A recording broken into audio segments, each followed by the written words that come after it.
Makadi pachipamwe vadiwa vateereri, ndinokuchingamidzai zvekare mune imwe episode yema-secrets nema-confessions naAnti Mamo. Zvisinei vadiwa vateereri, regai ndipinde muchirongwa chandauya nacho in this episode. Confession yedu yekutanga yakamira yakadai: Hi Tete, please post for me. Chitupa changu ndokumbura kuti muvige.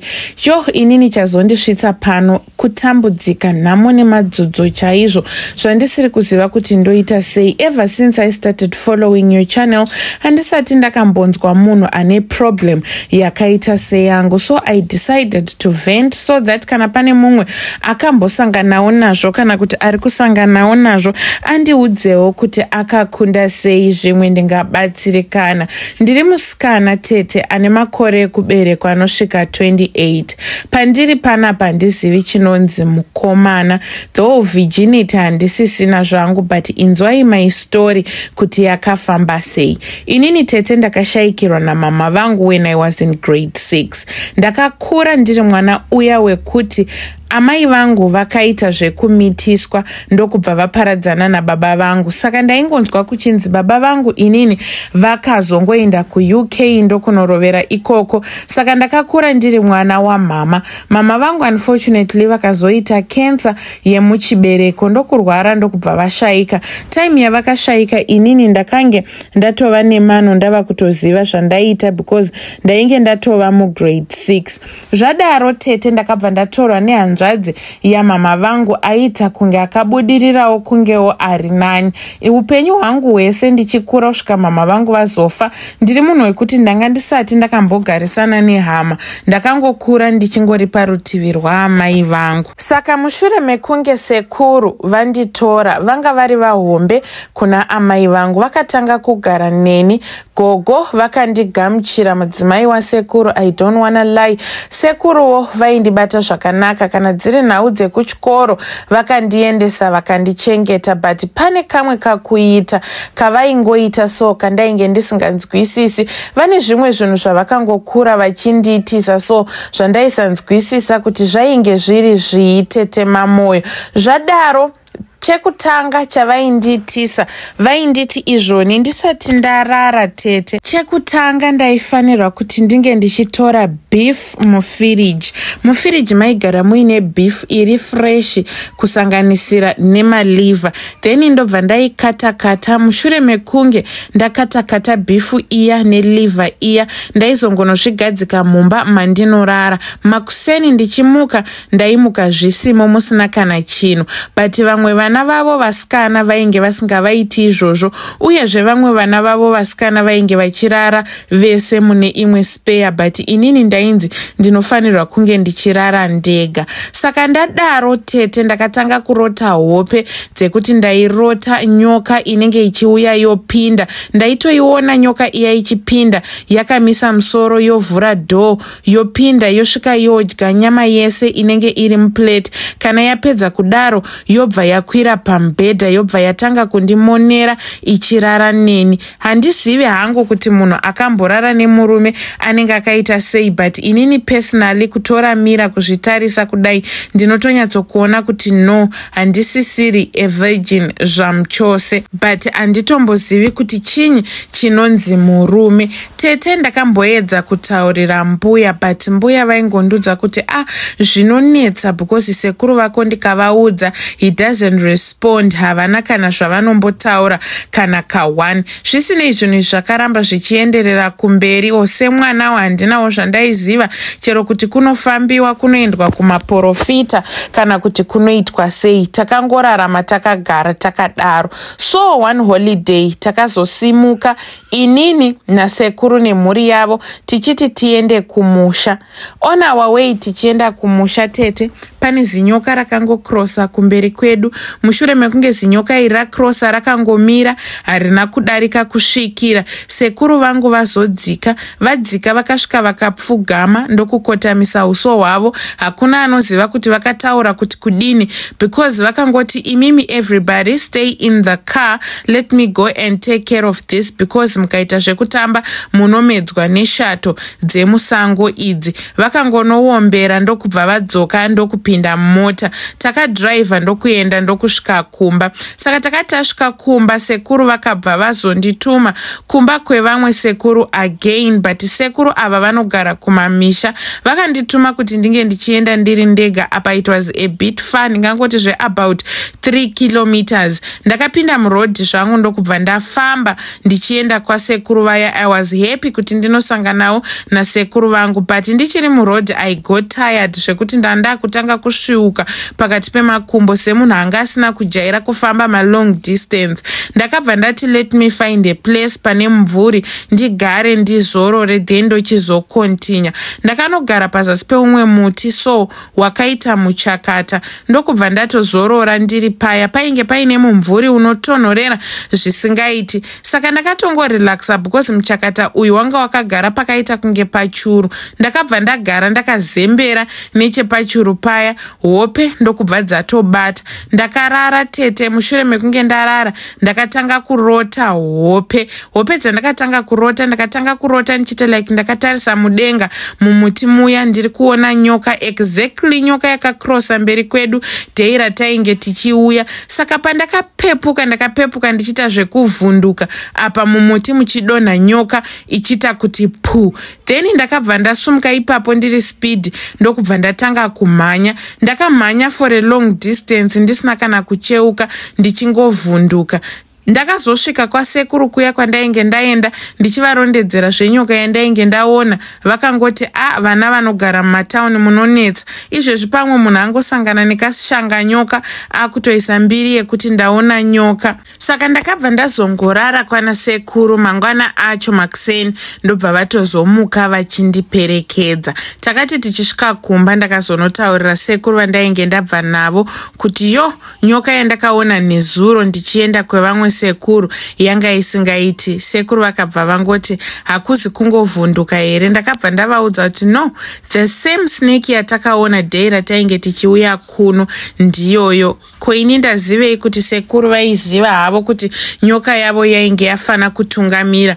Kubva dei iroro ndakarara tete. Zvinhu zviya zvakatanga kuenderera mberi zvekuti ndinoona zinyoka riya richiuya richindinanzva. Zinyoka riya robva rarara neni zvekuti ndaitonzwa kunge ndiri kutosangana nemunhu chaiye pabonde. Ndaiti ndikataura handinawo ainditeerera problem yangu. Kusikarudzi kwangu uku kwakatozogumisira kwakuvava, kuchiswinya, kuchibuda mapundu, ndakutobuda discharge inonhuhwa zvoti nyangwe ndikaenda kuchipatara chaiko vainge vasingazivi kuti ndine infection rudzii. Ndakachinjanisa mapiritsi nemakrimu akasiyana-siyana, ndichachinjanisazve but chakachinja chaicho tete, kutaura chokwadi hapana. Then ndakazotanga kurota nyoka iya ichindipa maswitsi, sometimes ndorota ichindipa mari, sometimes ndorota ichitondipa even jewelry chaiyo. Everything chandinenge ndarota, ndikarota ichinditambidza maswitsi ndinotomuka pazasi pepilo yangu patorine maswitsi. Ndikarota ndichitambidziwa mari ndinotomuka pazasi pepilo yangu patorine mari. This snake is behaving more like my husband.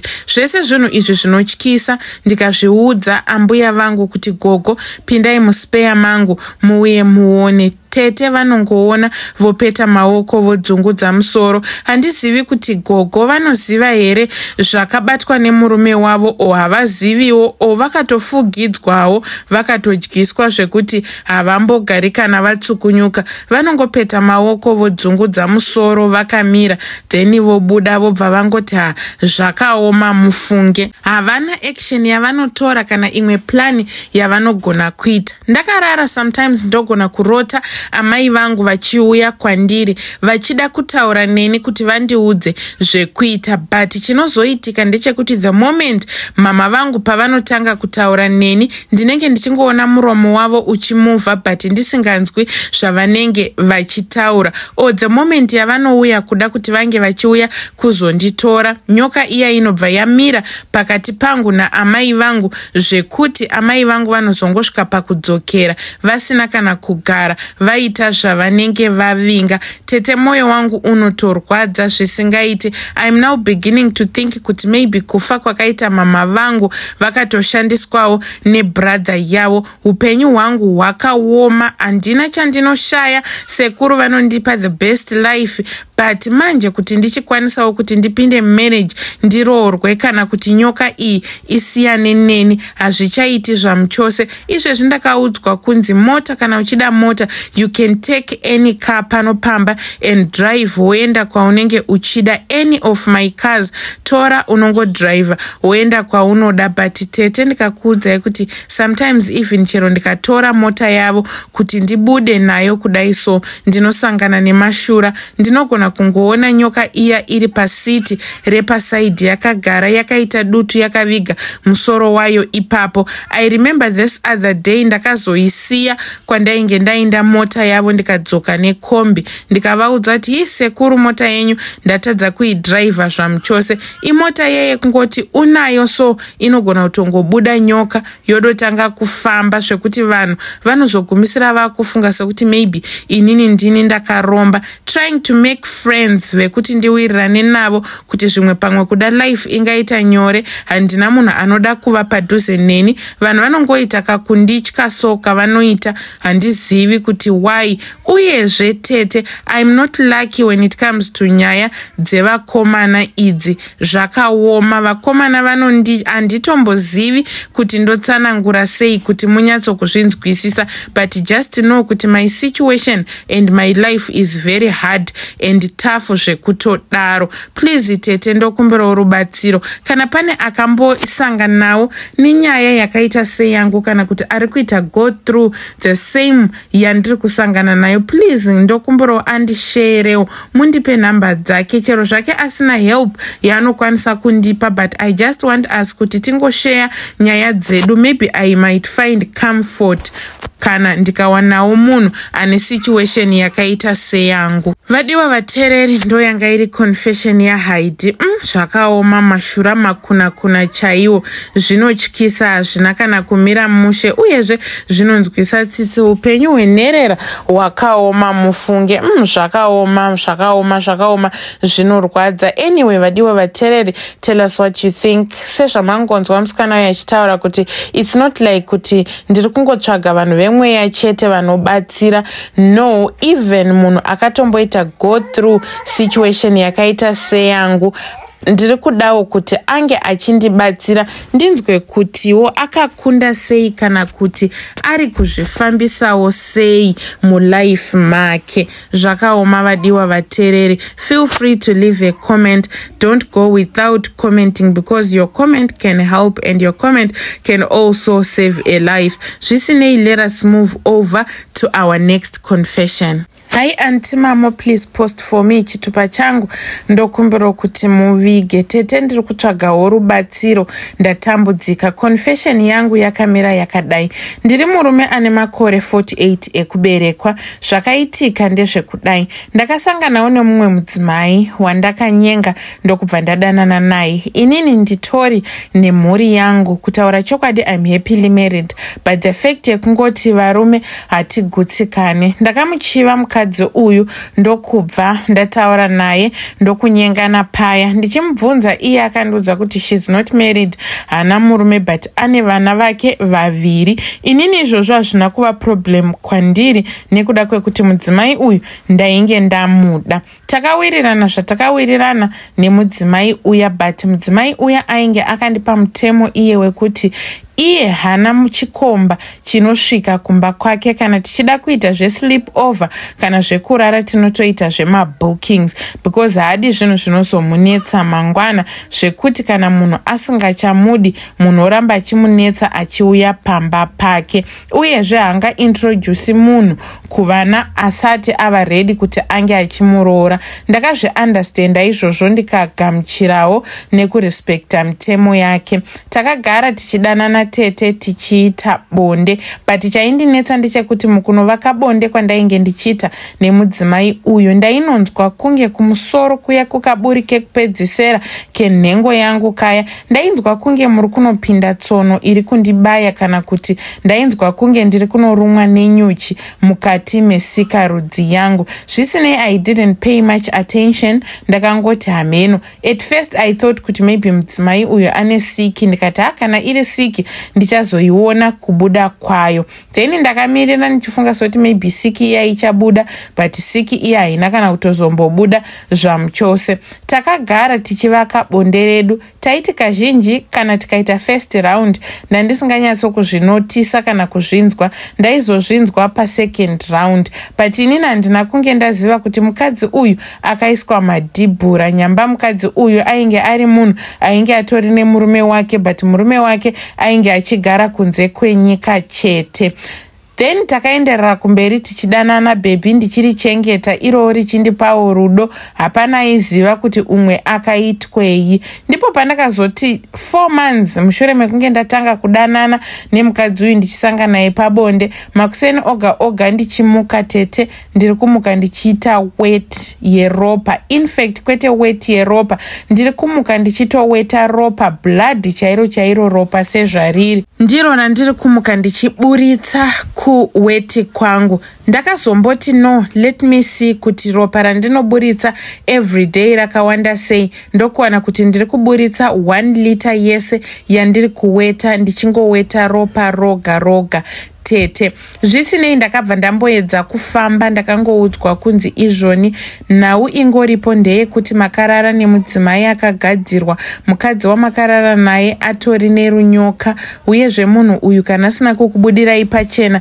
munhu atori nemurume wake. Mukadzi uya ndakumubvunza akuti I'm married, but murume wangu ari kunze kwenyika, anodzoka after every 1 year. Saka ini ndakaona kuti hapana pandingambogara ndisina murume semunhu wenyama, ndodawo murume. Ndakamubvunza but you should have told me zvainge zviripo ndikaita ndichiziva. Hona nawo wandikuvadzisa. Mukadzi uya akabva atongondibloka. Apa kumba kwake handikuzivi, handitombozivi kuti how can I get in contact nemurume wacho, because ndaifunga sokuti maybe iyewo achandipawo namba dzemurume wake totaurirana, kana achida kuripwa ndobva ndamuripa hangu ondisunungura. But kutaura kuno kutete hafu yegore yava kutokwana ndichingoweta ropa chete non-stop, ende ndiri kudzikira kusimba kwese kwandainge ndakaita, dumbu rese randainge ndiinaro zvakapera zvese tete nenhau yeurwere wandiri kusangana nawo. Varipo here vanokwanisawo kuroyonora kana kubvisa runyoka rwakaiswa neumwe munhu? Kana varimo, please ndokumbirawo ndibate kuinbox. Kuchaja I don't mind hangu, as long vachiziva kuti vanondirapa ndichipora, it's okay, handina problem. Vadiwa vaterere, ndoyanga iri nyaya yaHaidhi. Vanogona kubatsira hero basa iro, batsirai munhu uyo atambudzika. Veduwe, nyaya yekungodanana nevanhu musina kutsvaka nhoroondo yavo iyi inonetsa, uye zvinonetsa. Sometimes inini I just say kuti munhu ingogotsikana nezvaunoti zvako, zvaunoziva kuti uyu mudzimai wangu, uyu ndewangu, because pakuzoda kuzonobuda nekumhanya nekutsvaga ndipo pakuzononamurana nezvimwe zvinhu zvekuti zvinozokupinza busy mangwana unenge uchizvicherera guva rako. Zvisinei, ngatisanganei zvekare mune zvimwe zvirongwa zvinotevera. Don't forget to comment, like and subscribe.